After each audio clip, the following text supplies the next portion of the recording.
بسم الله الرحمن الرحيم. اهلا وسهلا بيكم حبايبي في قناتكم التدبير والتوفير سر حياتي. ان شاء الله يا جماعه باذن الله انا بحاول كده ان انا ارجع للقناه تاني. انتوا عارفين ظروف القناه ان انا كنت آه، التليفون، لان انا مش حاطه الحسابين على قناه واحده او على تليفون واحد يقصد، لاني مش بعرف اشتغل فيها كده. فكان التليفون ده بتعبني، وكنت بحط عليه الحساب بتاع القناه بتاعتي. بس طبعا لما راح الدراسه وكلام من ده، وكان اللي يعتبر الدراسه اونلاين وكلام من ده، فسبتها له. قلت له خلاص مش هشتغل عليها دلوقتي. فبقيت كل شغلي على القناه الكبيره. الوقت خلاص، الوقت احنا في اجازه ان شاء الله، فحبيت قلت خلاص هشغلها كده برضو، وربنا يكرمنا باذن الرحمن.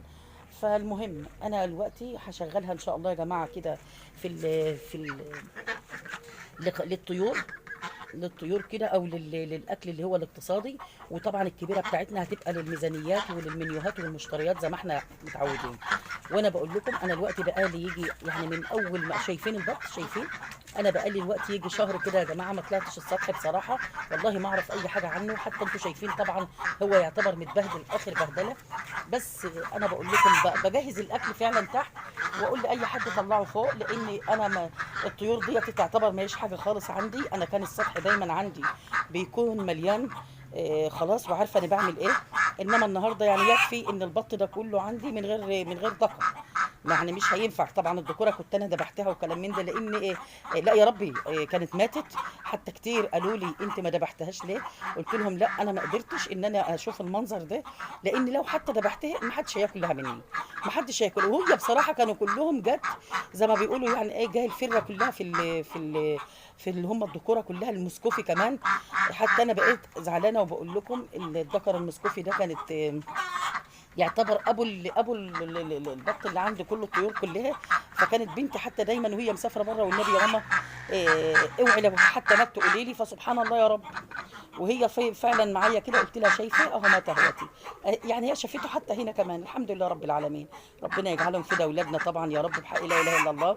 المهم ان انا ما عادش عندي غير الطيور دي. فالنهارده قلت هعمل معاكم كده، اصور معاكم واشوف الوضع ايه، لان والله انا ما اعرف عندي ايه اكتر من ان عندي تقريبا 4 فرخات. والله ما اعرف حتى 4 ولا 5. يعني بنتي مره تجيب لي بطين، مره تجيب لي 3، تقول لي كده الحمد لله رب العالمين. هم بيبيضوا الوقت، ربنا يحميهم ويحفظهم. فقلت لها خلاص انا كده كده اصلا مش هاكل الفراخ، لان انا بحب الفراخ اللي هي البلدي يا جماعه، اللي تكون لسه شمرت، مش الكبيره العجوزه دي. مش بحبها كده بقى. فالمهم قلت لها خلاص ربنا يحفظهم لنا بقى ويبيضوا كده ان شاء الله، حتى لو هي يعني اهي كده كده بيضه بيضه بلدي احسن من الوزاره طبعا. والبط ده لسه يعني يعني مش قادره ان انا حتى اذبحه الوقت لغايه ما يفوق اكتر من كده ويبقى كويس. فان شاء الله هذبحه. واحنا بنقول بقى يعني ايه، دول بس بياخدوا كده اي حاجه. ما عدتش طبعا بشتري اكل للطيور ولا اي حاجه من دي، علشان ده اللي يا دوبك بنحط لهم اي اكل كده بواقي المطبخ او حاجه وخلاص. فبقول لكم انا النهارده قلت هطلع اشوف الطيور عندي، وربنا يحفظهم كده يا رب. والله يا جماعه انا بقول كمان انا طالعه عشان حاجه. قلت عندي لو عندي اللي لو في ذكر لهم هعمله، هسيبه كده ممكن يطوروا نفسهم. بس للاسف انا ما عنديش غير الذكر اللي هو البلدي. البلدي يا جماعه اللي هو ايه، اللي هو اسمه اللي هو بط البحور ده. وهو يعتبر يعني ما بيقدرش حتى، يعني تعبان بقاله كتير. ما لا انا عارفه اذبحه ولا عارفه اعمل اي حاجه خالص معاه، ولا سايباه كده بصراحه، لان هو اصلا تعبان. ما كان اتكسر تقريبا، وفين عم ايه بيقدر يمشي كده بالقوه. فانا بقول لكم ده هنشوفه اهو، في تقريبا بطتين او حاجه في البلكونه، هنروح نشوفهم اهو. اهو يا جماعه هو الذكر ده اهو، اهو شايفين. هو الذكر ده طبعا يعني الحمد لله اهو. فعلا ما فيش يا جماعه. دي بط برضه، ده نوتي. يعني ما فيش اي ذكر خالص عندي غير اللي هو اللي بقول لكم اه اهو، حتى مش قادر يمشي يلا. فطبعا مش هينفع البط.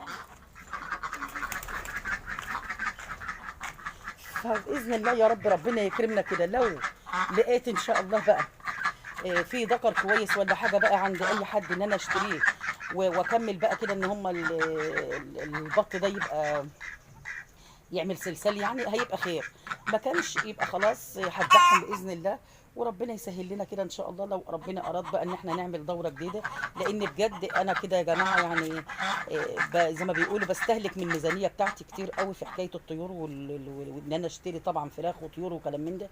اي نعم هو كل حاجه بتتكلف، مش هقول لكم لا، بس كان لما يعني كل ده بيهون في ان مثلا جاي ضيف، جاي حد زي يعني ببعت لاولادي وكلام من ده، جاي ضيف بقول لكم، جاي اي حاجه ظرف طارئ بيسد عني خانه. كنت دايما على طول خلاص اطلع على السطح اذبح اعمل يعني، كنت ما بشيلش هم اي حد جايني. ليه؟ الحمد لله رب العالمين الخير موجود، واللهم لك الحمد والشكر. وبعدين كان كمان حتى بيسد خانه يا جماعه في ان لو انا مثلا زي يعني ببعته هدايا لحد، يعني بيسد خانه من كل حاجه. فالوقت طبعا النهارده على اني باجي اجيب بس حتى من الفرارجي للبيت عندي بمبلغ وقدره. مع ان الحمد لله رب العالمين يعني احنا ماشيين زي ما احنا دايما متفقين مع بعض بميزانيات التوفير والتدبير وكل حاجه. بس برضو في فرق كبير، لان انا ما اتعودتش ان انا اقعد اقف كده على المحل واشتري فراخ وبط وكده. دايما كان عندي الحمد لله ده السطح ملان زي ما بقول لكم. فاللي زي كده هيبقى حاسس فعلا بالكلام اللي انا بقوله، ان انا في فرق كبير الوقت بين الطيور عندي الوقت وبين الميزانيه بتاعتي اصلا والاول. انا بقول لكم فعلا كل شيء بثمنه. يعني حتى دايما في مثل يقول ايه، شرايه العبد ولا تربيته. تمام تمام، بس برضو ما اللي بياكل يا جماعه تربيه ايده غير اللي بياكلها من بره او من الزراعه او حاجه زي كده. بتبقى في فرق كبير فعلا وبيعرف الفرق. فالمهم الحمد لله على كده قوي، الحمد لله. انا بس حبيت انني اعمل اطلع للطيور واشوفهم، وكمان اصور معاكم عند الطيور وعلى القناه دي كمان، علشان ربنا يكرمنا كده. لان هي بقى لها فتره كبيره فعلا القناه ما اشتغلتش خالص وما عملتش عليها اي فيديوهات، عشان السبب اللي قلت لكم عليه طبعا عن عبني. فانا بتمنى طبعا، قلت اشغلها النهارده كده، وبتمنى ان انا الاقي مشاهدات حبايب قلبي يدخلوا لي كده باذن الله ويشجعوني في القناه دي كمان. انا طبعا يعني طمعي انا فيكم بعد ربنا طبعا. انا طمعانه ان انتم تواصلوا معايا زي ما انتم ان شاء الله معايا في القناه اللي هي الكبيره اطبخ ودبر وفر مع بناتي، تبقوا معايا في دي كمان. وباذن الله هنبقى مع بعض باستمرار، وهنعمل عليها يا جماعه الاكل الاقتصادي ان شاء الله يا رب، واللي هو اللي فعلا فيه تدبير وتوفير، واللي فعلا بيخلينا ايه نكمل مسيره الشهر بتاعنا على خير باذن الله يا رب. فاتمنى باذن الله تشوفوها كويس، وان شاء الله تقولوا لي رايكم في الفيديوهات اللي هننزلها مع بعض باذن الله يا رب. اشوفكم بخير دايما وكل لحظه يا جماعه وانتم بخير. ان شاء الله نتقابل يا رب في فيديوهات احسن واحسن. بس بقول لكم انا اول مره اعمل معاكم النهارده اللي على القناه ديت الطيور. ان شاء الله باذن الله مش هتبقى اخر مره، ونتقابل دايما بخير يا رب. السلام عليكم.